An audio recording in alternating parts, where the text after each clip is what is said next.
This is the movie report at CinemaCon, written by Michael DeKeenan. The final day of CinemaCon 2023 opened with the annual presentation by Paramount Pictures.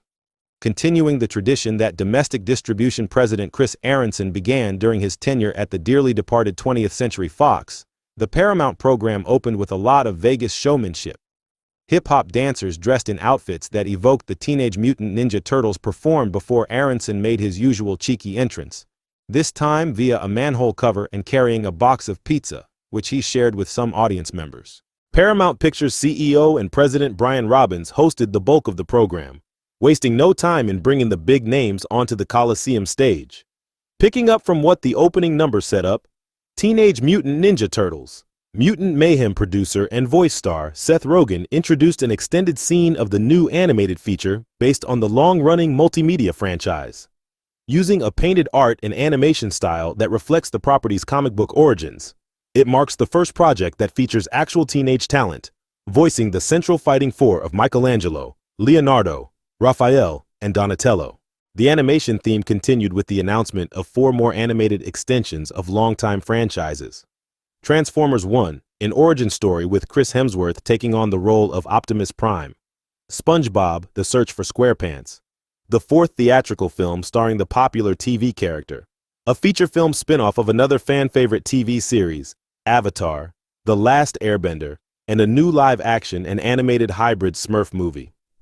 The first 3 had no talent appear in person, but in a surprise appearance, Rihanna took to the stage to reveal that she will be voicing Smurfette in the new film, after a slightly unfinished trailer was shown for another animated sequel, Paw Patrol: The Mighty Movie. The attention turned back to live action and live talent appearances.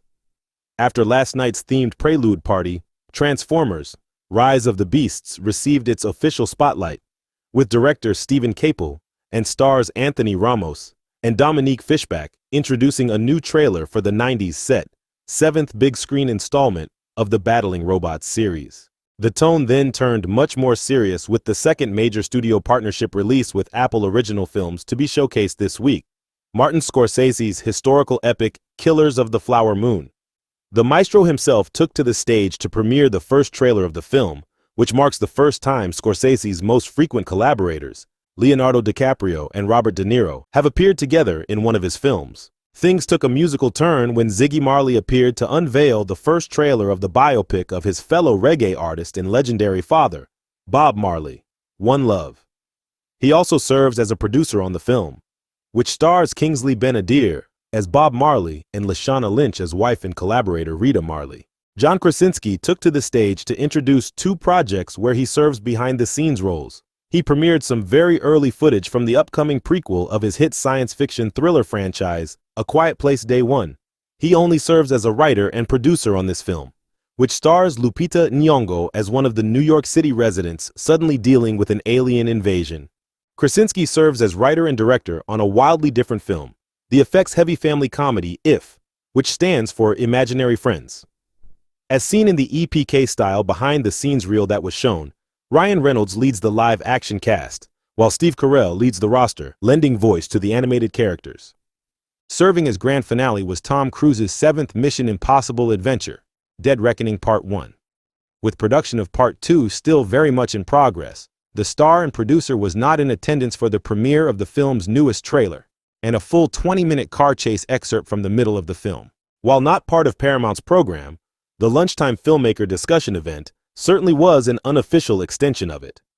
Receiving the first ever CinemaCon Legend of Cinema Award, not long after appearing at Paramount's presentation, was Martin Scorsese.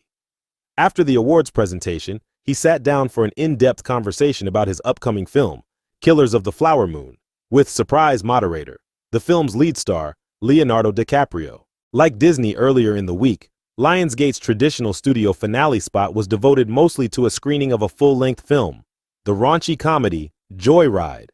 Also like Disney, an abbreviated rundown of some upcoming releases preceded the screening, but it was mostly a literal slide presentation. Some of the titles were covered more extensively at the 2022 convention. The coming-of-age Judy Blume adaptation, Are You There, God?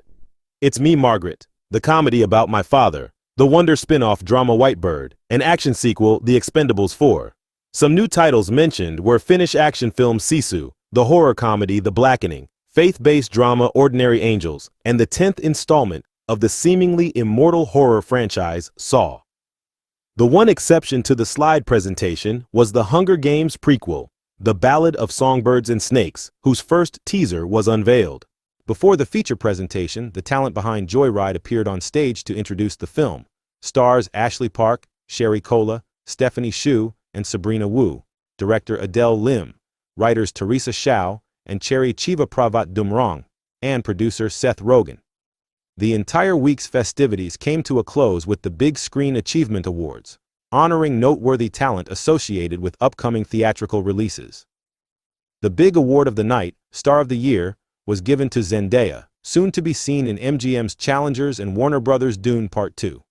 The Little Mermaid star Melissa McCarthy was given the Cinema Verite Award. The lead pair from Transformers, Rise of the Beasts, Anthony Ramos and Dominique Fishback, were named Rising Stars of the Year. Another group, the Joy Ride Quartet of Ashley Park, Sherry Cola, Stephanie Hsu, and Sabrina Wu, were honored as Comedy Ensemble of the Year.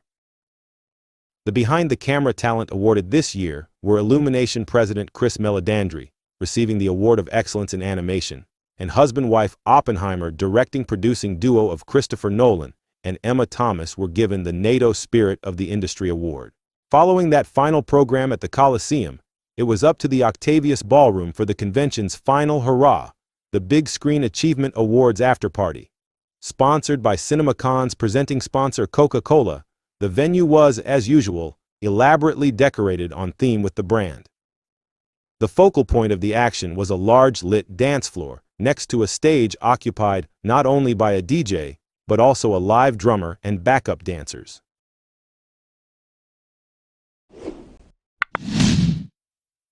For film reviews and more, please visit TheMovieReport.com.